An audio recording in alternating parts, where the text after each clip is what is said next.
impulsan una misión humanitaria a Malvinas para la posible recuperación de los restos de 2 aeronaves argentinas y su tripulación.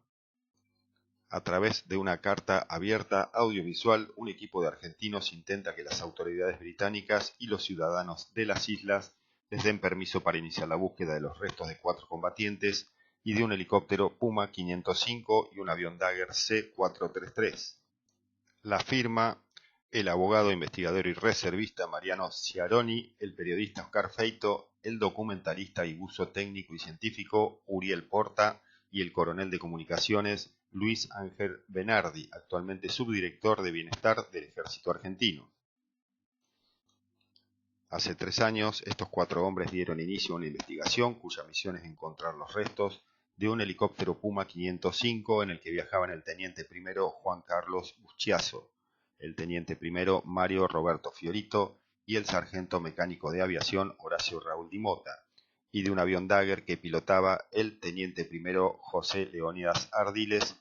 que cayeron durante la Guerra del Atlántico Sur. El coronel Luis Bernardi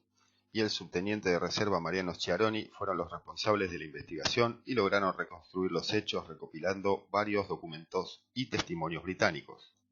Uno de ellos se basa en la experiencia del mayor Ewen Southby Taylor, quien en junio del 82 recibió la orden de recorrer en helicóptero parte de la isla para detectar posible presencia de restos de aeronaves británicas derribadas.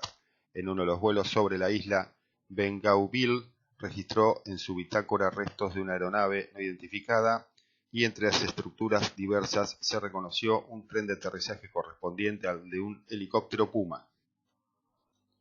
Otro elemento que enriquece la investigación es la bitácora del oficial de guerra aéreo del destructor HMS Coventry, documento que salió a la luz en 2018.